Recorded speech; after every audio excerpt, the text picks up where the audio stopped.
Assalamualaikum warahmatullahi wabarakatuh. Halo guys, balik lagi sama gue Chandra Nadia Putri. Di video kali ini gue bakal ngebahas sistem dan struktur politik pada masa demokrasi terpimpin. Nah, kalian penasaran gak sih sama sistem dan struktur politik ekonomi pada masa demokrasi terpimpin ini? Oke, daripada penasaran, gue bakal kasih sedikit informasi tentang peta konsep yang akan kita pelajari hari ini nih. Di pembahasan pertama, kita akan ngebahas tentang dinamika politik pada masa demokrasi terpimpin dengan subbab menuju demokrasi, pembebasan Irian Barat, dan konfrontasi Indonesia terhadap Malaysia. Selain itu, kita juga akan ngebahas tentang perkembangan ekonomi pada masa demokrasi terpimpin nih guys. Gimana? Seru kan pembahasannya? Sebelum masuk ke materi, gue mau ngenalin beberapa temen gue yang bakal nemenin gue untuk menjelasin materi bab ini. Yuk kita kenalan. Di kelompok 3 ini ada gue Chandra Nadia Putri dengan nomor absen 5, ada Haliza Ayu dengan nomor absen 11, Naila Faza dengan nomor absen 26, Konita Amelia dengan nomor absen 28, Rofifa Fatin dengan absen 30, dan yang terakhir ada Zaki Akbar Karim dengan nomor absen 36. Yap, gue harap kalian tonton ini sampai selesai ya, karena belajar sejarah demokrasi terpimpin ini penting bagi kesadaran bangsa Indonesia untuk memahami salah satu bentuk demokrasi dan sistem ekonomi yang pernah diterapkan di negeri ini. Pemahaman dan pengalaman kita akan kehidupan demokrasi diharapkan menjadi semakin kaya, tentu dengan kesadaran akan kekurangan dan kelebihan yang ada. So, daripada tunggu lama-lama lagi, yuk sekarang kita langsung masuk ke dalam materi. Menuju demokrasi terpimpin. Demokrasi terpimpin merupakan era politik Indonesia setelah berakhirnya era demokrasi parlementer. Sistem demokrasi terpimpin lahir setelah konstituante gagal merancang Undang-Undang Dasar dan kemudian dibubarkan dengan dekret Presiden tanggal 5 Juli 1959. Sistem ini lahir sebagai bentuk pelurusan atau perbaikan terhadap demokrasi liberal. Kehidupan sosial politik Indonesia pada masa demokrasi liberal 1950 hingga 1959 belum pernah mencapai kestabilan secara nasional, dan Dewan Konstituante tidak berhasil menyelesaikan tugasnya, yaitu merancang Undang-Undang Dasar. Hal ini membuat Presiden Soekarno berkeinginan untuk menyederhanakan partai-partai politik dan membentuk kabinet yang berintikan 4 partai yang menang dalam pemilihan umum 1955.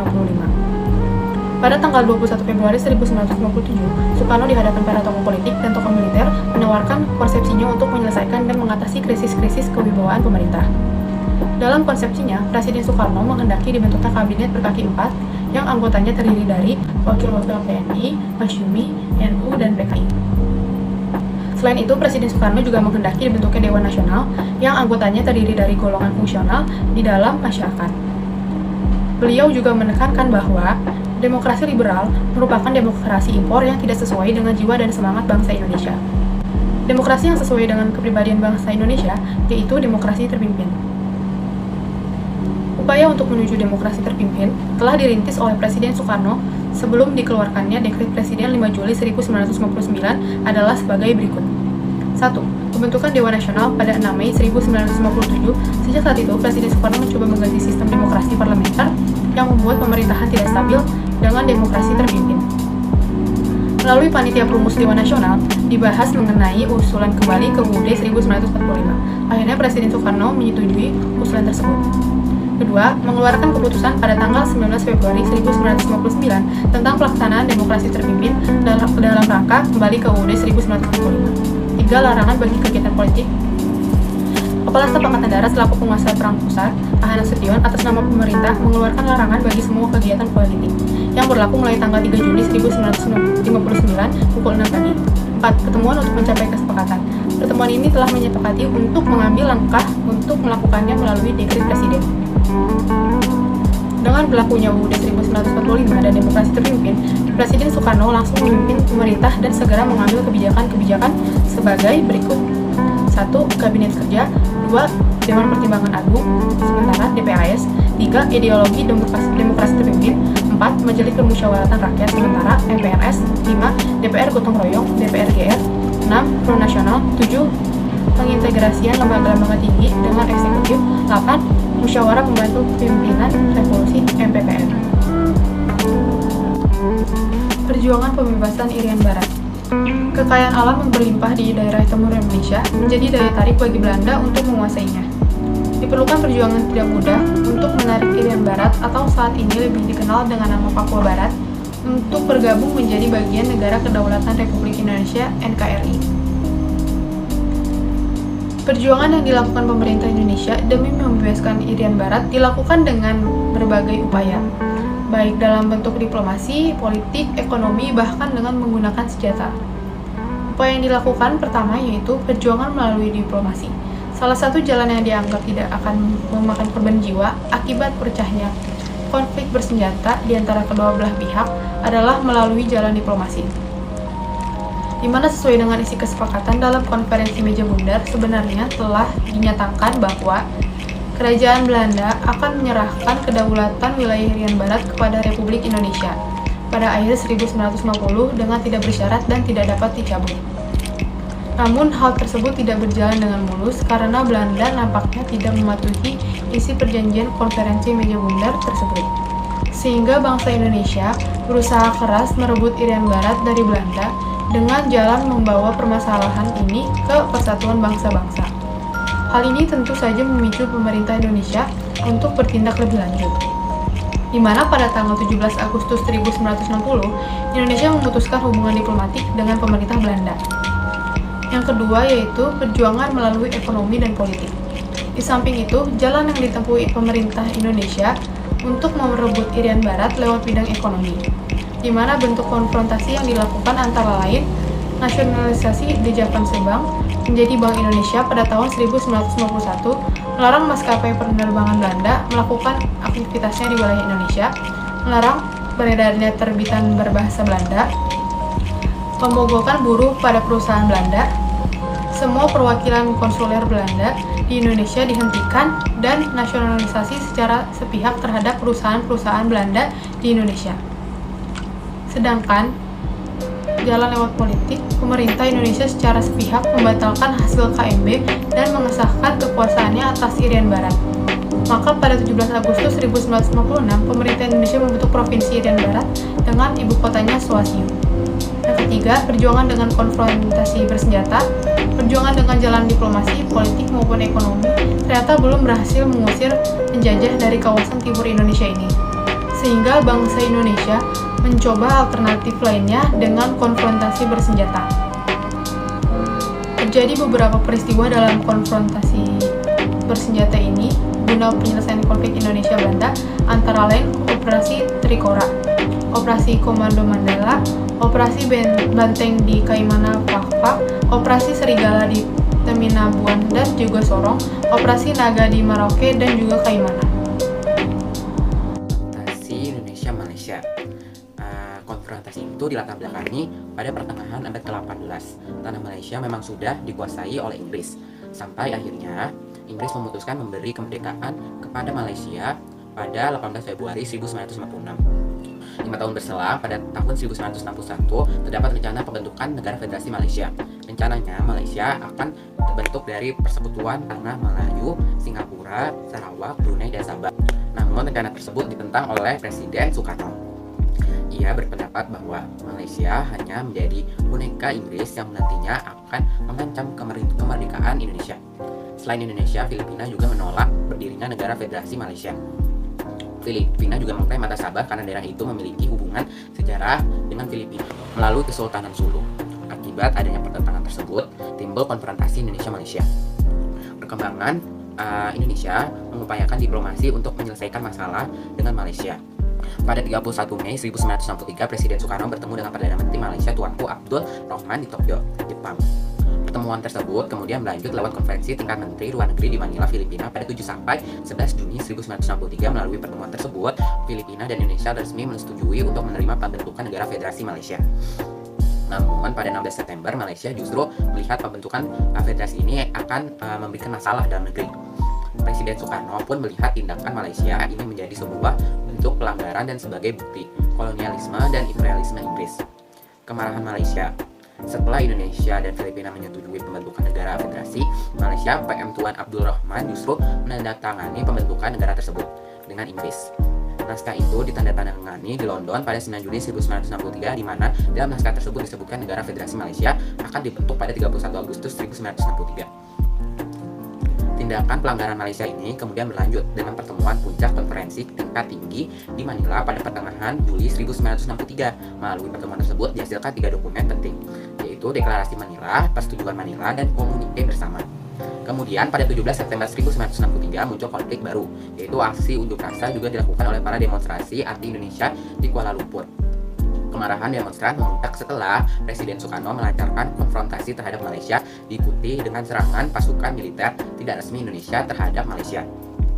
Kemarahan demonstran Malaysia ini juga menyulut emosi dari Presiden Soekarno. Ia ingin melakukan balas dendam dengan melancarkan gerakan yang terkenal dengan nama Ringan Malaysia.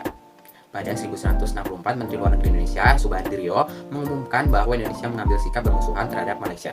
Tindakan tersebut kemudian disusul dengan keluarnya Indonesia dari PBB lantaran Soekarno merasa tidak puas terhadap bagaimana PBB menyelesaikan konflik dengan Malaysia. Akhirnya, menjelang akhir tahun 1965, gejolak politik dan ekonomi di Indonesia semakin kacau. Puncaknya ketika terjadi gerakan 30 September atau G30S. Terjadi G30S membuat Soekarno lengser dan digantikan oleh Soeharto. Semangat perlawanan terhadap Malaysia pun runtuh bersamaan dengan kekuatan Soekarno. Permasalahan konfrontasi Indonesia dan Malaysia pun resmi berakhir setelah tercapainya persetujuan Bangkok. Persetujuan Bangkok ditandatangani oleh yang pertama ada Menteri Luar Negeri Filipina, Narcisio Ramos, Menteri Luar Negeri Indonesia, ada Malik, Menteri Luar Negeri Thailand, Thanat Homan, Wakil Perdana Menteri Malaysia, Tuan Abdul Razak, Menteri Luar Negeri Singapura, Rajatman. Melalui persetujuan ini, kedua negara juga sepakat untuk segera memulihkan hubungan diplomatik dan menghentikan konflik. Pada 28 September 1966, Indonesia kembali menjadi anggota PBB yang diikuti dengan semakin eratnya hubungan Indonesia-Malaysia. Dampak-dampak yang terjadi ini tuh dampaknya berdampak kepada keadaan ekonomi Indonesia. Konfrontasi Indonesia dengan Malaysia ditinjau dari permasalahan ekonomi yang dihadapi Indonesia, mengakibatkan kebijakan ekonomi yang dilakukan oleh pemerintah sering mengalami kekeliruan. Contohnya usaha membentuk perbedaan uang. Dwikora atau Dwi Komando Rakyat adalah salah satu arahan Presiden Soekarno kepada rakyat Indonesia serta pemerintahan Indonesia untuk mempertahankan kedaulatan serta kestabilan wilayah Indonesia. Presiden Soekarno menganggap bahwa pembentukan Federasi Malaysia adalah proyek yang disusun atas dasar neokolonialisme Inggris. Hal ini dapat mengganggu kedaulatan Indonesia, karena itulah Dwi Komando Rakyat atau Dwikora dibentuk untuk mencegahnya. Dalam komunitas internasional dan Malaysia, peristiwa ini dikenal sebagai Malayan Emergency, di mana pasukan khusus Indonesia melakukan misi-misi penyelundupan, intelijen, dan sabotase di daerah Kalimantan Utara dan perbatasan Malaysia. Sebagaimana yang sudah sedikit disinggung sebelumnya, Komando Dwikora ini dilatar belakangi terutama oleh rencana pembentukan Federasi Malaysia. Pada saat itu, Malaysia hendak membuat Federasi Malaysia dengan menggabungkan wilayah Singapura, Brunei, Sarawak, Malaya, dan Sabah yang terletak di Kalimantan Utara. Rencana ini turut didukung oleh Inggris yang kala itu mempertimbangkan agar Inggris tetap bisa mempertahankan kepentingan akan pangkalan militernya yang ada di Singapura. Persetujuan dari Inggris ini juga dilakukan untuk mempertahankan modal yang dimiliki di Kalimantan Utara. Latar belakang selanjutnya yang menyebabkan memanasnya hubungan antara Indonesia dan Malaysia hingga munculnya Dwikora adalah pelanggaran atas persetujuan Manila yang dilakukan oleh tiga negara, yaitu Malaysia, Indonesia, dan Filipina. Dalam persetujuan tersebut terdapat beberapa poin penting. Salah satunya adalah poin yang menyatakan bahwa Indonesia dan Filipina akan menyambut baik federasi tersebut asalkan juga mendapat dukungan dari rakyat di Kalimantan Utara. Perjanjian tersebut dilanggar dengan adanya pengumuman proklamasi dari Kuala Lumpur dan London atas negara Malaysia di tahun 1963. Kedua pihak tersebut tetap bertekad membentuk Federasi Malaysia apapun hasil penyelidikannya. Hal tersebut tentu saja ditentang dengan keras oleh Filipina dan Indonesia. Melihat ini, Soekarno bertekad untuk menggagalkan rencana pembuatan Federasi Malaysia tersebut. Dwikora dibentuk dengan tujuan utama untuk menggagalkan pembentukan negara boneka Inggris. Negara boneka yang dimaksud adalah Federasi Malaysia yang terdiri atas beberapa wilayah yang berada di kawasan Pulau Kalimantan Utara. Tujuan kedua dibentuknya komando ini adalah untuk menjaga kedaulatan negara Republik Indonesia. Dwi Komando Rakyat diserukan oleh Presiden Soekarno di tengah situasi yang memanas antara Malaysia, Indonesia, dan Filipina. Isi dari Dwikora tersebut adalah: 1. Perhebat ketahanan atas revolusi di Indonesia. 2. Bantu perjuangan para revolusioner yang dilakukan rakyat Malaya, Sabah, Singapura, Brunei, dan Sarawak guna membubarkan negara boneka. Itulah isi dari Dwi Komando Rakyat yang diserukan oleh Presiden Soekarno saat hubungan ketiga negara tersebut sedang memanas.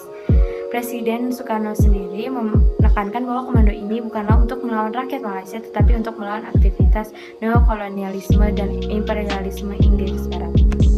Perkembangan ekonomi pada masa demokrasi terpimpin. 1. Pembentukan Badan Perencanaan Pembangunan Nasional.